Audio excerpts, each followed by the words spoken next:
तो hello friends, फिर से एक नए वीडियो में आप लोगों का स्वागत है। तो फ्रेंड्स, आज की इस वीडियो में हम लोग देखने वाले हैं मोस्ट वीवीआई ऑब्जेक्टिव क्वेश्चन, जो कि आपके फाइनल बोर्ड परीक्षा 2024 में यहीं से 100% सारे क्वेश्चन पूछे जा सकते हैं। और इस वीडियो में मैं आप लोगों को 40 अति महत्वपूर्ण ऑब्जेक्टिव क्वेश्चन बताने वाला हूं, और ये सारे के सारे प्रश्न एनसीईआरटी पैटर्न पर आधारित है। इसी तरह से मैं आपको सारे सब्जेक्ट का ऑब्जेक्टिव क्वेश्चन कराने वाला हूं। तो चलिए, इस वीडियो में हम लोग 40 अति महत्वपूर्ण प्रश्न साइंस का देख लेते हैं। पहला प्रश्न दिया गया है, किस दर्पण की फोकस दूरी ऋणात्मक लिया जाता है या ऋणात्मक होती है। किसी भी तरह से प्रश्न रह सकता है, ठीक है दोस्तों। तो अवतल दर्पण की फोकस दूरी ऋणात्मक होती है, यानी इस प्रश्न का सही जवाब हो जाएगा option B is the right answer. ठीक है दोस्तों, अवतल दर्पण अगर हो तो उसका अगर ऋणात्मक लिखा हुआ है तो अवतल दर्पण होगा। अवतल दर्पण की फोकस दूरी ऋणात्मक होती है और उत्तल दर्पण की फोकस दूरी धनात्मक होती है। इस बात को अच्छे से याद रखिएगा, ठीक है। दूसरा प्रश्न जो दिया गया है, लेंस की फोकस दूरी f और वक्रता त्रिज्या r में क्या संबंध है। लेंस की फोकस दूरी f और वक्रता त्रिज्या r में क्या संबंध है। दोस्तों, यहाँ पे आपको दर्पण भी लिखा रह सकता है, ठीक है, लेकिन आपको जब फोकस दूरी और वक्रता त्रिज्या में संबंध पूछता है तो आप हमेशा याद रखें f बराबर r/2। ये ऑप्शन आपको जहाँ दिखाई देगा वही आपका आंसर हो जाएगा। तो इस प्रश्न का सही जवाब हो जाएगा option B is the right answer. ठीक है दोस्तों, बढ़ते हम लोग थर्ड नंबर प्रश्न की ओर। थर्ड नंबर प्रश्न दिया गया है, ध्यान से देखिए और एक एक प्रश्न को रट लीजिएगा। आपके फाइनल बोर्ड परीक्षा में यहीं से सारे के सारे प्रश्न आ सकते हैं। तीसरा प्रश्न है, निम्न में किस माध्यम का अपवर्तनांक अधिक होता है। तो दोस्तों, हीरा का जो अपवर्तनांक होता है ना, वो बहुत ज़्यादा होता है, 2.42। एक और बात याद रखिए, हीरा का अपवर्तनांक सबसे ज़्यादा होता है, इसीलिए हीरा में प्रकाश की चाल सबसे कम होता है। ये भी जरूर याद रखिएगा, ठीक है। बढ़ते हम लोग फोर्थ नंबर क्वेश्चन की ओर। फोर्थ नंबर क्वेश्चन दिया गया है, सामान्य दृष्टि के लिए सुस्पष्ट दृष्टि की अल्पतम दूरी है। अल्पतम दूरी या कम दूरी लिखा हो तो हमेशा याद रखिएगा 25 सेंटीमीटर होगा। 25 सेंटीमीटर ये याद रखिए। अगर अधिकतम लिखा हो तो आंसर अनंत होगा। अनंत माने भी आपका ज़्यादा ही होता है, अधिकतम भी ज़्यादा ही होता है। तो आप ये याद रखिए, अगर आपको सामान्य दृष्टि के लिए सुस्पष्ट दृष्टि की अगर अल्पतम दूरी या कम दूरी दिया है तो ऑप्शन बी हो जाएगा। अगर अधिकतम, इसके जगह पे अगर अधिकतम लिखा रहता तो आंसर अनंत होता, ठीक है। एक बार मैं आपको बता देता हूँ, इस प्रश्न का सही जवाब होगा ऑप्शन बी, यानी अल्पतम दूरी लिखा हुआ है इसीलिए, ठीक है। तो इस प्रश्न का सही जवाब ऑप्शन बी हो जाएगा, 25 सेंटीमीटर। बढ़ते हैं 5 नंबर प्रश्न की ओर। 5 नंबर प्रश्न दिया गया है, श्वेत प्रकाश का कौन सा रंग किसी प्रिज्म से गुजरने के बाद सबसे कम झुकता है। श्वेत प्रकाश का, तो इस प्रश्न का सही जवाब होगा बैगनी, ठीक है दोस्तों। क्या होगा? बैगनी। ये हमेशा याद रखिए, अगर बैगनी का जो तरंग दैर्घ्य होता है ना, बैंगनी का तरंग दैर्घ्य भी आपका कम होता है और लाल रंग का तरंग दैर्घ्य सबसे ज़्यादा होता है। तो इस प्रश्न का जो सही जवाब हो जाएगा वो हो जाएगा ऑप्शन बी। श्वेत प्रकाश का कौन सा रंग किसी प्रिज्म से गुजरने के बाद सबसे कम झुकता है, तो वो होता है आपका बैगनी, ठीक है। और लाल रंग का तरंग दैर्घ्य सबसे ज़्यादा होता है, लाल रंग का तरंग दैर्घ्य सबसे ज़्यादा होता है। बढ़ते हम लोग 6 नंबर क्वेश्चन की ओर। निकट दृष्टि को किस लेंस के उपयोग द्वारा संशोधित किया जा सकता है। निकट दृष्टि दोष को यानी निकट दृष्टि को किस लेंस के उपयोग द्वारा संशोधित किया जा सकता है। तो इस प्रश्न का जो सही जवाब होगा वो होगा अवतल लेंस, ठीक है दोस्तों। अवतल लेंस, निकट दृष्टि को अवतल लेंस और दूर दृष्टि दोष को उत्तल लेंस, यानी इस प्रश्न का सही जवाब हो जाएगा option A is the right answer. अच्छे से कमांड कर लीजिएगा। 7 नंबर प्रश्न है, विद्युत प्रतिरोधकता निर्भर करता है। विद्युत प्रतिरोधकता निर्भर करता है, तो वो करता है चालक के पदार्थ की प्रकृति पर, यानी कि इस प्रश्न का सही जवाब ऑप्शन सी हो जाएगा। बढ़ते हैं 8 नंबर प्रश्न की ओर, जो कि बहुत ही महत्वपूर्ण है। विद्युत शक्ति का एसआई मात्रक होता है। विद्युत शक्ति का एसआई मात्रक वाट होता है। आप सभी छात्र एवं छात्राओं को पता ही होगा। इस प्रश्न का सही जवाब ऑप्शन ए हो जाएगा। ऑप्शन नंबर सॉरी दोस्तों, प्रश्न संख्या 9 है, एक यूनिट विद्युत ऊर्जा का मान कितना होता है? एक यूनिट विद्युत ऊर्जा का मान होता है 3.6 गुना 10, 3.6 गुना 10 जूल। ठीक है, 3.6 गुना 10 जूल। इस प्रश्न का जो सही जवाब हो जाएगा वो हो जाएगा ऑप्शन सी। ठीक है, 3.6 गुना 10 के पावर 6 जूल होना चाहिए दोस्तों, ऐसे होना चाहिए, 3.6 गुना 10 के पावर 6 जूल। इस प्रश्न का सही जवाब ऑप्शन सी हो जाएगा, यहाँ पर आप 6 दे सकते हैं। ठीक है, बढ़ते हैं 10 नंबर प्रश्न की ओर। 10 नंबर प्रश्न दिया गया है, निम्न में से कौन सा कथन सत्य नहीं है? गौर से देखिएगा, इस प्रश्न का सही जवाब होगा, हरे विद्युत रोधन वाला तार प्रायः विद्युन्मय तार होता है, ये हमेशा सही नहीं है। इस प्रश्न का जो सही जवाब है वो है ऑप्शन डी। अच्छे से कमांड कर लीजिएगा। बढ़ते हम लोग 11 नंबर प्रश्न की ओर। फ्लेमिंग के वाम हस्त नियम में बायां हाथ का माध्यम यानी बीच वाला संकेत करती है, वो क्या करती है? तो इस प्रश्न का जो सही जवाब होगा वो चुंबकीय क्षेत्र की दिशा को व्यक्त करता है, यानी इस प्रश्न का सही जवाब ऑप्शन बी हो जाएगा। बढ़ते हैं 12 नंबर प्रश्न की ओर। 12 नंबर प्रश्न दिया गया है, चुंबक के भीतर चुंबकीय क्षेत्र रेखाओं की दिशा क्या होती है? चुंबक के भीतर चुंबकीय क्षेत्र रेखाओं की दिशा क्या होती है? तो इस प्रश्न का सही जवाब होगा दक्षिण ध्रुव से उत्तर ध्रुव की ओर। दक्षिण ध्रुव से उत्तर ध्रुव की ओर उसकी दिशा होती है, यानी कि इस प्रश्न का भी सही जवाब ऑप्शन बी हो जाएगा। 13 नंबर प्रश्न दिया गया है, नाभिकीय ऊर्जा का स्रोत निम्न में कौन सा है? नाभिकीय ऊर्जा का स्रोत निम्न में कौन सा है? तो वो है यूरेनियम। नाभिकीय ऊर्जा का स्रोत है यूरेनियम, यानी इस प्रश्न का सही जवाब ऑप्शन ए हो जाएगा। बढ़ते हैं 14 नंबर प्रश्न की ओर। कली चूना का रासायनिक अनुसूत्र क्या होता है? कली चूना बहुत ज़्यादा इंपॉर्टेंट है, वो होता है CaO, कैल्शियम ऑक्साइड। इस प्रश्न का सही जवाब हो जाएगा। बढ़ते हैं 15 नंबर प्रश्न की ओर। जल के वैद्युत अपघटन में कैथोड पर कौन सा गैस मुक्त होता है? जल के वैद्युत अपघटन में कैथोड पर कौन सा गैस मुक्त होता है? तो वो होता है ऑक्सीजन गैस मुक्त होता है, यानी कि इस प्रश्न का सही जवाब हो जाएगा option A is the right answer. बढ़ते हैं 16 नंबर प्रश्न की ओर। बेकिंग सोडा का रासायनिक सूत्र है, बेकिंग सोडा का रासायनिक सूत्र होता है सोडियम बाइकार्बोनेट, यानी कि इस प्रश्न का सही जवाब ऑप्शन ए हो जाएगा। इस तरह से इसमें 3 छूटा हुआ ऐसे लिखेंगे दोस्तों, NaHCO3। ठीक है, इस तरह से आपको लिखना है NaHCO3, यानी कि सोडियम हाइड्रोजन कार्बोनेट कहिए या सोडियम बाइकार्बोनेट कहिए। इस प्रश्न का सही जवाब ऑप्शन ए हो जाएगा।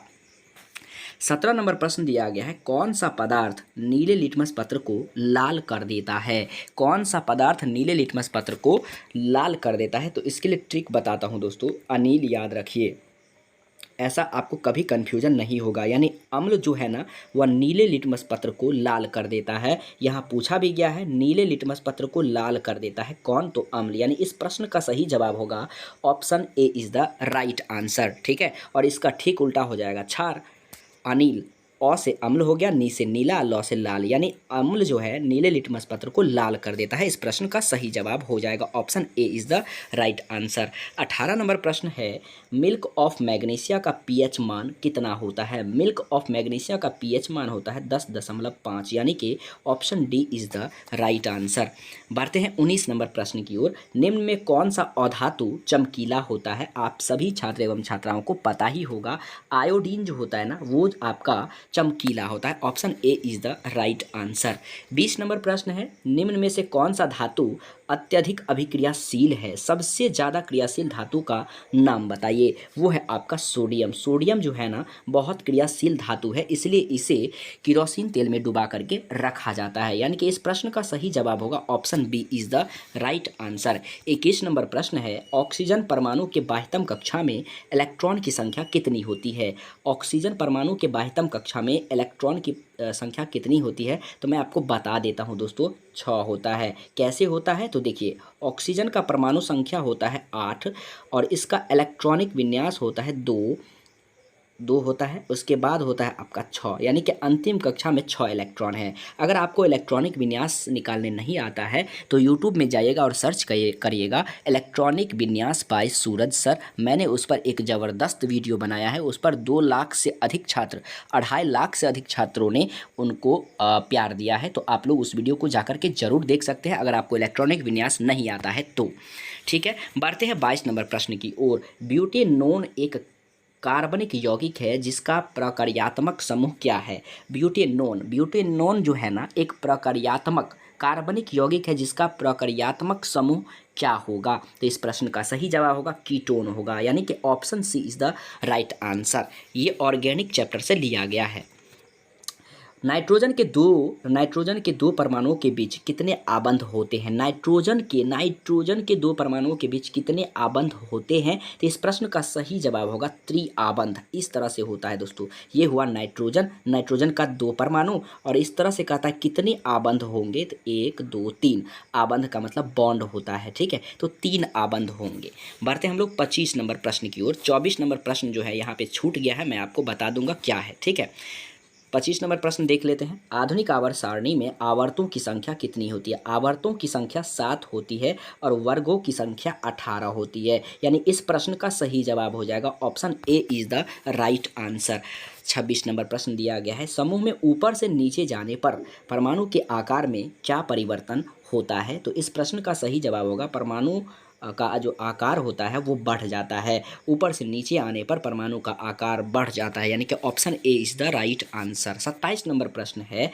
कौन सा एंजाइम इमल्सीकृत वसा का पाचन करता है? कौन सा एंजाइम इमल्सीकृत वसा का पाचन करता है? तो वो है लाइपेज, यानी कि ऑप्शन सी इस प्रश्न का सही जवाब हो जाएगा। एक एक प्रश्न को अच्छे से रट लीजिएगा। अगर इसका पीडीएफ आपको चाहिए तो जो आपको स्क्रीन पर दिखाई दे रहा है रनिंग वाला टेस्ट, उसको ज़रूर फॉलो करिएगा, यानी कि गूगल पर जाकर के mrsharmatarget.com लिखिए। वहाँ पर आपको सभी विषय का पीडीएफ बिल्कुल फ्री में मिल जाएगा, पूरा आंसर के साथ मिलेगा। ठीक है, 28 नंबर प्रश्न है। सामान्य प्रकुंचन रक्तदाब होता है, यानी कि कितना होता है? सामान्य कहता है, सामान्य तो दोस्तों वो होता है 120 mm होता है। 120 यानी आपको 120 बाय अगर आपको 80 दिखाई दे, वो रक्तचाप जो होता है, ब्लड प्रेशर, वो सामान्य होता है। तो इसमें पूछा गया सामान्य प्रकुंचन रक्तदाब क्या होता है? तो वो 120 होता है। ठीक है, बढ़ते हैं हम लोग 29 नंबर प्रश्न की ओर।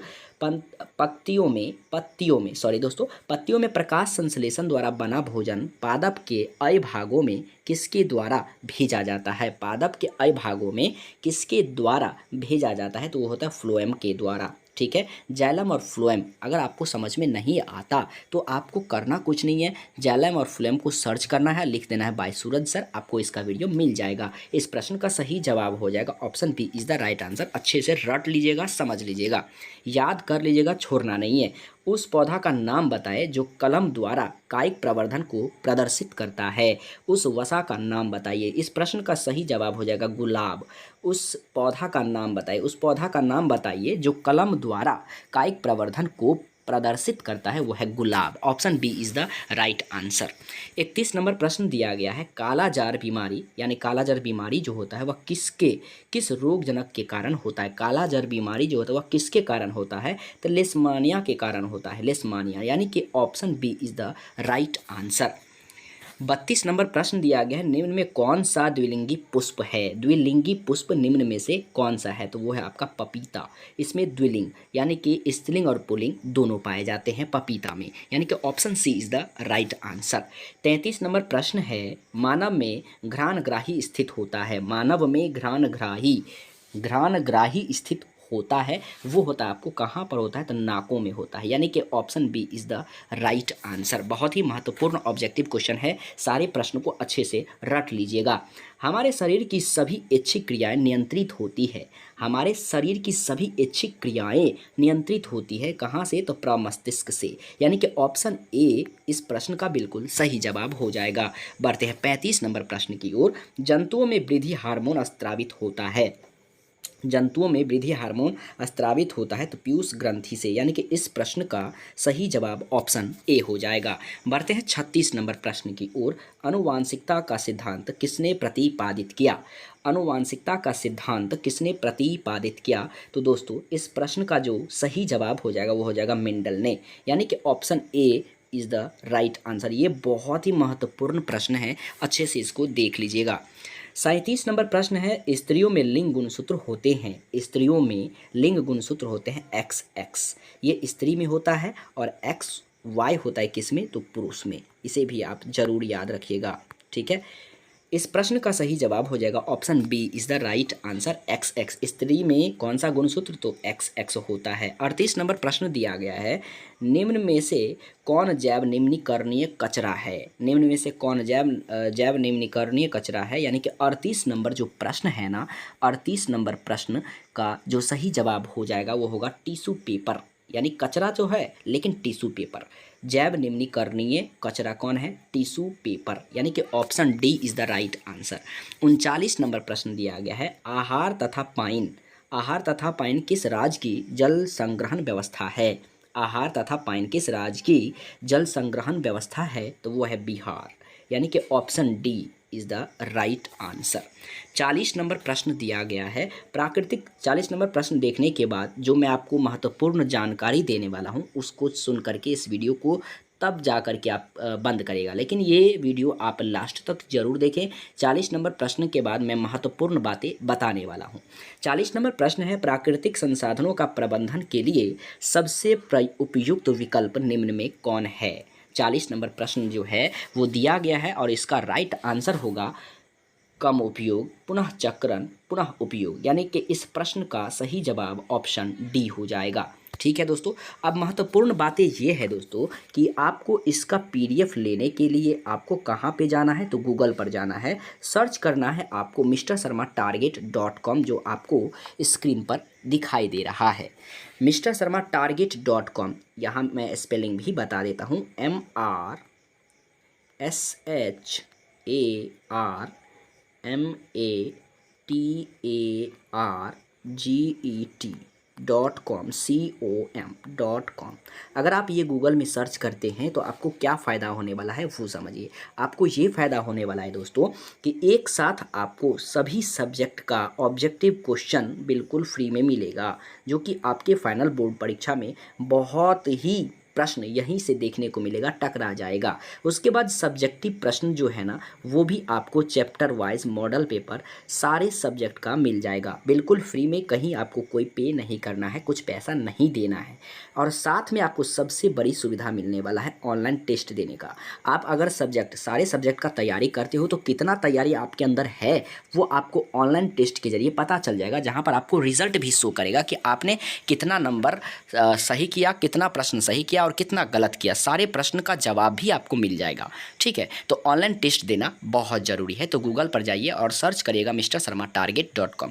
वीडियो पसंद आए तो लाइक करिएगा, चैनल पर पहली बार आए हैं तो सब्सक्राइब करके साथ में बेल आइकन को दबाना नहीं भूलिएगा। इससे क्या होगा कि जब भी मैं वीडियो को अपलोड करूँगा तो सबसे पहले नोटिफिकेशन आपके पास पहुँच जाएगा। ठीक है दोस्तों, और दोस्तों के साथ ज़रूर शेयर कर दीजिएगा। तो मिलते हैं नेक्स्ट वीडियो में नए टॉपिक के साथ, तब तक के लिए जय हिंद, वंदे मातरम।